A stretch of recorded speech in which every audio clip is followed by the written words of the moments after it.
the IOC's Head of Olympic Games Communications. Welcome to this virtual press briefing on the Playbooks for the Olympic Games Tokyo 2020. I'm delighted to have with us today in Lausanne on my left, Christophe Duby, the IOC's Olympic Games Executive Director. On my right, Pierre Ducret, the IOC's Olympic Games Operations Director. In Bonn, Germany, we have Craig Spence, the International Paralympic Committee's Chief Brand and Communications Officer. In Tokyo, Japan, Hidemasi Nakamura, the Games Delivery Officer of the Tokyo 2020 Organising Committee, and also my colleague Masa Takaya, spokesperson for Tokyo 2020. Without further ado, I'll now pass the floor to Christophe for some opening remarks. Christophe, to you. Thank you.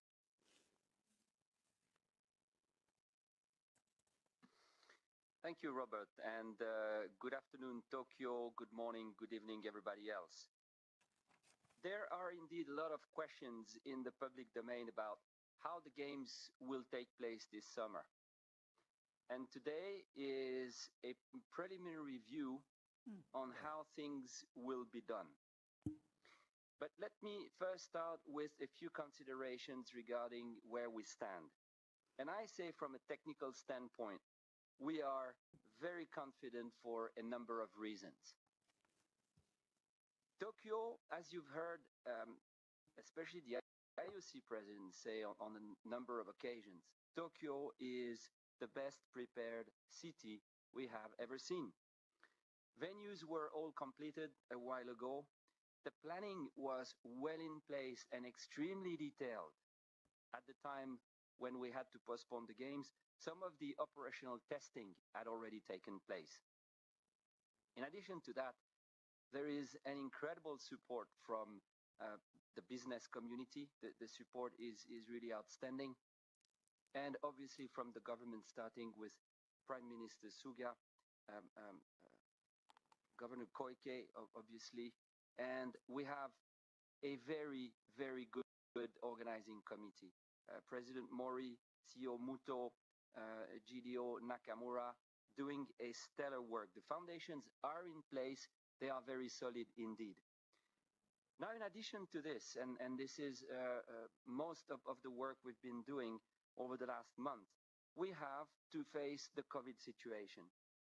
And we have been constructing what we call a toolbox with our counterpart in Tokyo 2020, IPC, and involving a range of other entities, and I will speak to that later. The Playbooks, it's, if you want, out of a whole chain of elements, is the last one. It is the communication and the information to all those concerned. And today, we launched the first in a series with a particular focus this time on international federations and technical officials. Over next week, we will roll over the other playbooks for the broadcasters, the athletes and team officials, for the press as well.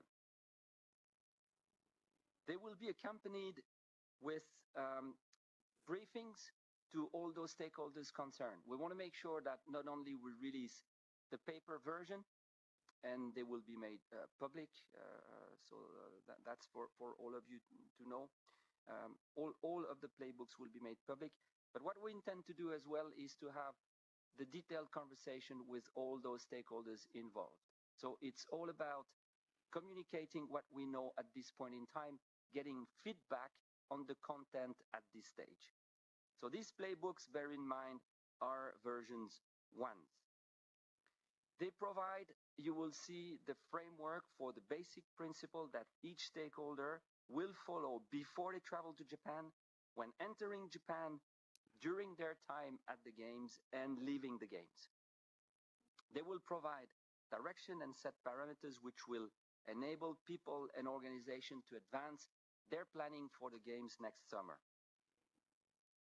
These publications are the official and also the centralized source of information for both the Olympic and the Paralympic Games stakeholders. No need to go to different sources of information. Everything will be in the Playbook.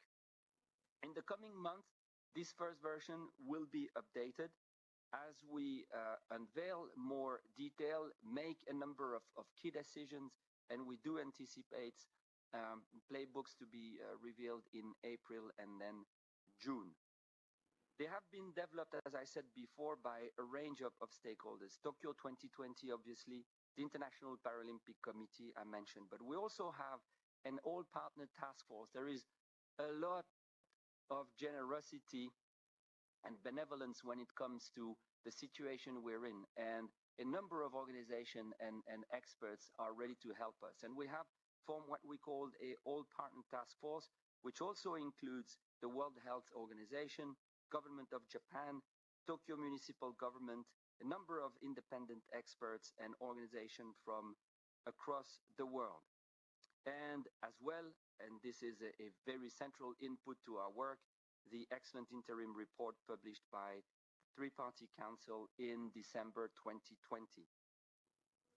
In addition, and this is really, really important, what you see here reflects the lesson that we have learned from successful measures being implemented in other sectors, but also across the many thousands of sports events which have been delivered and are currently being delivered. We learn a lot from the best practices of other events, and you will see that the playbooks reflect what we have seen across many sports. So this playbook, in other words, will contain the latest information needed to host safe games starting on 23rd of July. It is the mantra for all of us. The games have to be safe for each stakeholder group, for each participant. It's a question of responsibility vis-à-vis the citizen of Japan. It's a responsibility vis-à-vis the others participating in the game, and of course, a responsibility vis-à-vis herself or himself as a participant in the game. With this, Robert, I think we hand over to Pierre. Is it right? That is correct, Christophe. Thank you, Pierre. Thank you, Christophe. And thank you, Robert and Christophe. As mentioned by Christophe, this is the first edition we are rolling out this month. Others will follow starting in April. In this first edition, you will find many of the standards that are today commonly accepted as key health countermeasures for COVID. They range from personal hygiene to testing and tracing, but also a number of other aspects. In the playbook, we are documenting what will be the typical journey per stakeholder group, starting with measures 14 days prior to departure, also including a test before you leave your country, a test upon the time you enter the country, and what will be the testing regime for each stakeholder group whilst they are in Japan. It will, for example, document the fact that we will have at a minimum a test for athlete every 4 days. The playbook will also document how we intend smartphone applications, in particular regarding the health monitoring aspect and also, of course, contact tracing. It will give information regarding how we will deal with positive cases in terms of identifying them, isolating if necessary, and of course, treating. In line with what was discussed with the NOCs in the briefing we conducted at the end of January, we will not be having vaccination as an obligation for participation to the Games. And some information in this respect is included in the playbook. The playbook provides for each stakeholder specific guidelines tailored to the experience and the operational need of all stakeholders. And they will make it clear that these games, in many respects, will be different. There will be a number of constraints and conditions that the participants will have to respect and follow, which will have an impact on their experience, particularly when it comes to the social aspects of what an Olympic experience can be. But as you know, and you've heard from all of our people at the IOC, health and safety is the top priority for the Olympic and Paralympic Games, and those conditions will have to be respected for us to be able to deliver on this mission. The playbooks have been created to make sure everyone knows precisely what the rules are for his role and for his stay. And we really look at it as the recipe to ensure that each and everyone know how it can be an active contributor to the safety of the games. Back to you, Robert. Thank you, Pierre. I'll now pass the floor to Craig Spenson-Bonn. Craig. Hey, Robert. Hello, everyone from Bonn, Germany. I'm not going to repeat what Christophe and Pierre have already said today. All I will say is there's a monumental team effort going into delivering these games, which is extraordinary, nothing short of Herculean. Since last March's postponement, colleagues at the IOC, IPC and Tokyo 2020, in consultation with experts, have been working night and day, 24/7, to develop a robust plan and toolkit that aims to protect every game stakeholder and, importantly, the Japanese people. Over the last 12 months, every single aspect of the Games has been meticulously evaluated in terms of COVID-19. Consequently, we believe we can stage the Games safely and give the world something to look forward to this summer. Compared to this time last year, there are four main reasons for our optimism. Firstly, we now know much more about the virus than we did last year, when we knew absolutely nothing. Secondly, blueprints, as Christophe mentioned, now exist for how to organise sport events during a pandemic. Thousands of sport events, including parasport competitions, have taken place without incident since the pandemic began, and each one has provided a vital learning experience for us.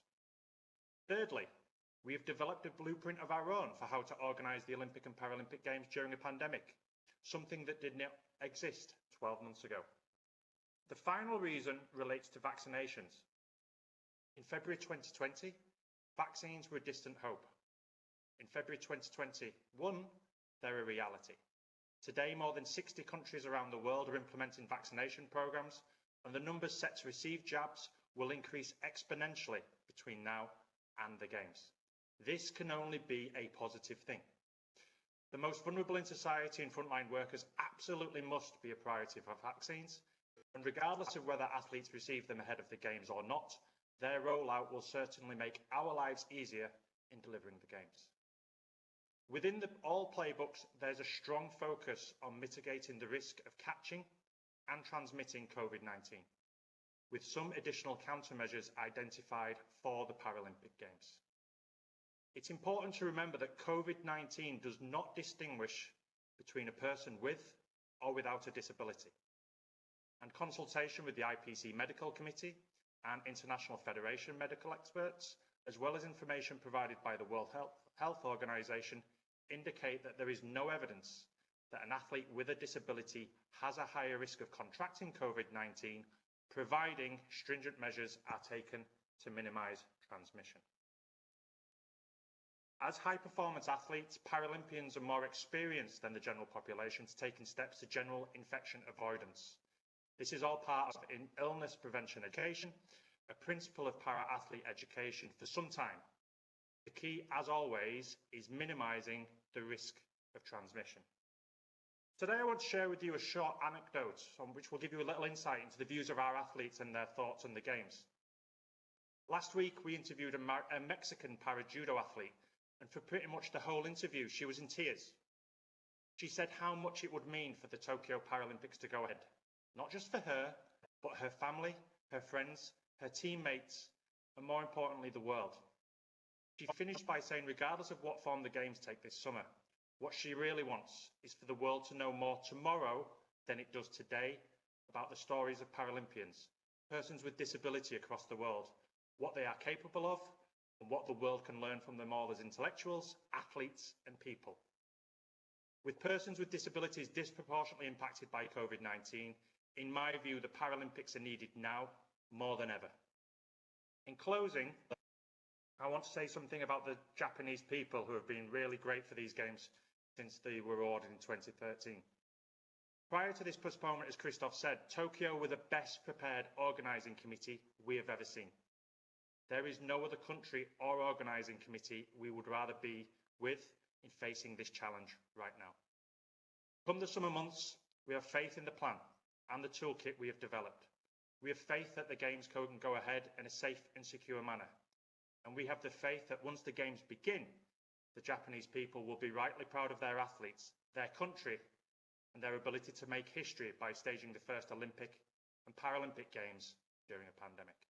Thank you. Robert, back to you. Thank you, Craig. And we'll now give the floor to Hide in Tokyo. Hide, the floor is yours. Thank you. Thank you very much. Thank you, Christoph, Pierre, and Clegg. And I'm very honored and happy to have such occasion with my reliable colleague in IOC and IPC today in front of the Japanese media and the media from all over the world. Let me speak in Japanese from now on. 本当に今日こうした機会を持てて喜ばしく思っております。組織委員会に来て7年になりますけれども、オリンピック・パラリンピックもですね、非常に大きなイベントでありますけれども、One important position and important meaning the Olympic and Paralympic Games have in the global society at large. And we believe not just because of the pandemic, but I think we have to change the way we deliver the games, because for general public, the highest priority is safe, to be safe in this. So we believe safety and also security of everyone should be the priority number one for the games next year. And that is why we have come up with this playbook, which is all of the lessons and the experiences that we have learned under the circumstances. I think what's important is that we have one a joint voice when we convey the message, and we are all on the same page. Now, one voice, as Christoph mentioned, since last September in Japan, in Tokyo, we had the Japanese central government and the TMG and the Organizing Committee have been having this coronavirus countermeasures committee. So this is a three-party council, and we have been talking about this since September, and we published the interim report last December.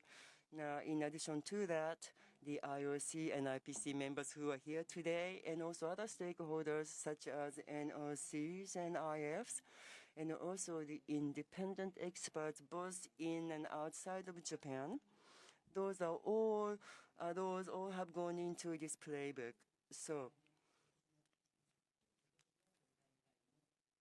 So the IOC and IPC and the Tokyo 2020, those are the three organizers of the Tokyo Games, and we have this opportunity to talk to you about how we can do safely. But gathering knowledge, forming policies are not enough. That would only be half an effort, meaning that the efforts must be communicated, that only then a successful games can be achieved. And in terms of communication, including today and starting the rest of the week and next week as well, based on the playbooks, various press briefings will be held for different groups of stakeholders, not just to explain, but also to hear their inputs, to answer questions as well. And that such opportunities, we believe, would lead to safety, a sense of safety and peace of mind on part of the stakeholders. In April, the second version of the playbook is expected to be released, and inputs from stakeholders will contribute to the upgrading as well. And in the end, achieve a safe and successful games. And today, the playbook has been released, but this is just the beginning. And communication will continue until the other versions come out in order to achieve a safe and successful games. Christoph and Pierre articulated on the playbook, so there's nothing else that I should be adding. If anything, just one thing. On top of all the safety measures that will be implemented, each stakeholder group will be asked to appoint a person accountable for prevention and compliance with the safety measures. In other words, compliance with the safety measures will be given a much weight. This playbook, once again, is a starting point to achieve a safe and secure Olympic and Paralympic Games. As Craig mentioned, there are various efforts, international efforts, with regards to COVID-19 in order to, but the ones who are at the forefront, healthcare workers and essential workers, people who tolerate various restrictions are the ones who should receive our thanks. And again, safety would be the utmost priority as we move towards the summer to the Games. Thank you. Thank you very much, Hide, for those introductory remarks. Just a technical note for everybody, the first playbook is now available on www.olympic.org. It will also be available on Tokyo 2020's website and the International Paralympic Committee's website shortly, if it's not already posted. Without further ado, I'll pass the floor to Masa for the question and answer session. Masa. Thank you, Robert. Before taking questions from the floor, I have to make it one correction. We had a small translation issue, speaking in Japanese now. すいません。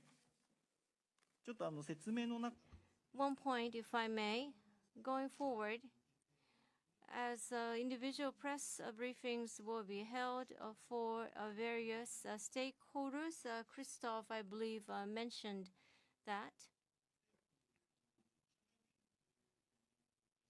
it was described as a press conference by the interpreter, but it's actually an online webinar or briefing, online briefing, not so much a press conference for various stakeholders. This is the only press briefing that will be held. The rest will be online briefings for various stakeholders.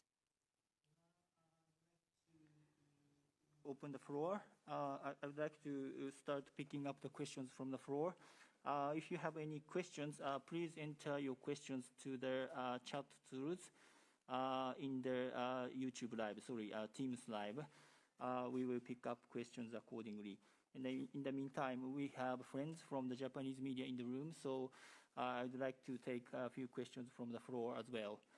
それでは、ご質問をお受けしたいと思いますので、まず So we would like to receive your questions while we wait for the Teams live questions. Let's go to the venue.